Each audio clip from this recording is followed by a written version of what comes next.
Okay, I think we're freaking live. Let me set up this camera. I'm recording again on the camera today for podcast episode 3 of Jack's podcast. And I'm only recording like the first one I recorded. I didn't record episode 2 with the camera, but I am on this one. And it's only going to be 7 or 8 minutes long for YouTube until I buy a new memory card, so I'll order one today so I can record the whole video, but I need a bigger memory card for this new camera.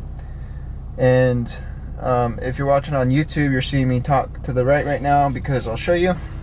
We're all set up today. We got coffee, we got heated seats, we got a new mic, brought the laptop in here to work the new mic, and we're all set up today. We're ready to go.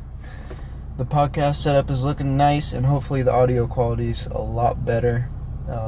It's probably some things I need to figure out still, but here we go. Let's dive into it. I kind of messed up because I didn't think of any topics for today. I kind of forgot about doing that, and I think we'll just freeball it today, but I do have some things in mind that I'd like to talk about. One thing is a new website that I found that's freaking awesome, and that's it. So let's jump straight into that. So, as you know, I've been working on Social Flight again, going hard on that because, like I said in episode 2, I decided that I needed to focus on what's working for me, and I also stopped doing Zen advertising, so now I'm focusing a lot on Social Flight when I'm not doing Mammothware. And there's a few things I'm doing. One of the main things I'm doing is making the service better for clients. So I'm working closely with a developer I really like to work with. He's super awesome, and we're building things that are making the client's life better. And I'm doing things on my end too, like making tutorial videos for them, just making sure they're all set up and good to go. And the other thing I'm doing, the other part of that, is getting more signups. So there's two pieces of like a client service business: get clients and then make the service good so you can keep the clients.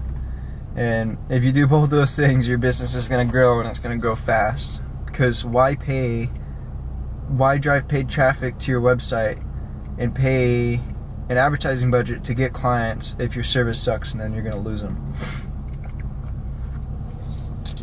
And this is bringing up some other things I can talk about on this podcast, so that's cool. I'll try to remember them. Actually, let me write them down right now, or I'll forget. Give me a couple seconds. Wait for me.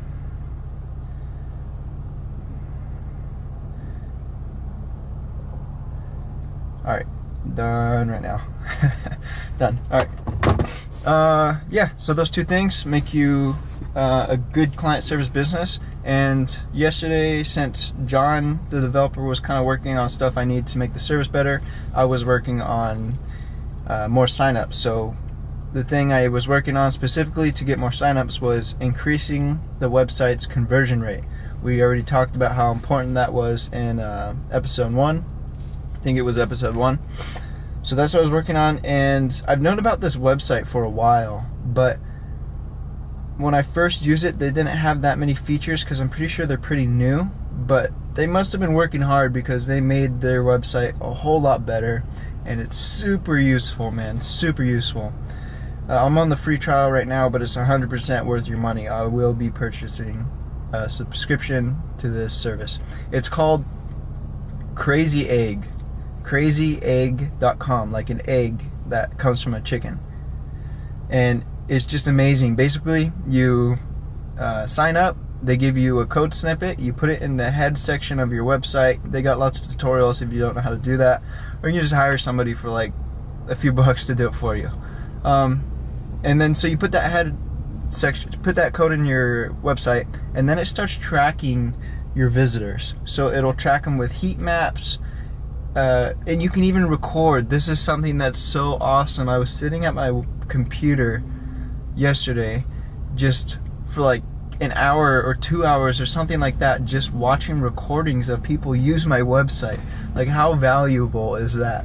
I learned so much. I filled up a freaking whole shitload of notes because from watching these people. So you can literally watch a recording of people on your website, where their mouse is going, where they're scrolling. It's freaking amazing. So I was able to see where people are getting stuck, what things people are clicking on, when people are bouncing, what things they're getting confused about, sections they're skipping over because they don't feel like reading it, or videos they're skipping because they don't notice it's a video. Like, I put a lot of time and money into this one video on my website, and people are not even watching it. Out of all the recordings I watched, not one person clicked on that video to watch it. And I know why, because it's like the background of the video is white and there's just a few things, and the play button does not look like it's clickable, and it's near the bottom of the website. So by the time they're at the bottom of the website, they're basically just skimming through it because they're bored. People have very short attention spans, and so I know I needed to fix that video, and I wouldn't have known that without the recording. I know that I need to make the copy of the middle of my website bigger and shorter. Oh my gosh, and there's another awesome part of this website I need to tell you about. I completely forgot, just remembered right now. I won't write that down because I think I'll remember it. Let me finish this real quick. So yeah, I need to make my copy bigger because I noticed people are just literally scrolling through my website. Like, they'll read, then they first jump on, they read like the hero section, and then they read a little bit, and then they start moving faster and faster down the website. In the middle, they basically just skim over. So you either need, if you have a website and it's like a landing page, you either need to put like bullet points in the middle, or something super and simple in a font that's easy to read so that they don't skip it. And that brings me to my next point in this new feature that I just said I forgot to talk about. A/B testing. Crazy Egg makes A/B testing unbelievable. It's insane, and I don't even know how they do this. I didn't even know this was possible, but I'm so thankful for it. They got an A/B testing feature where you can literally go on, once you connect that code to your website, you go on and you can click A/B testing, and you can literally drag and drop and move shit around on your website. You can remove elements, change text from their editor. I don't know how they're doing this. They don't even have access to my backend. Like, and my website's not even a drag and drop website. We didn't build it like that. It was fully coded from scratch. And these guys are giving me the ability to change stuff on the fly like this. It's absolutely insane. No coding needed. Even if you had a coder build your website, a developer build your website, you don't need to know code for this. It's insane.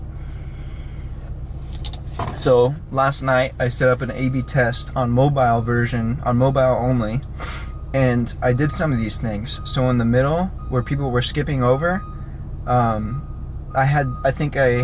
they were skimming it. Like I said, they weren't reading it. So I made the font bigger, and I made it less.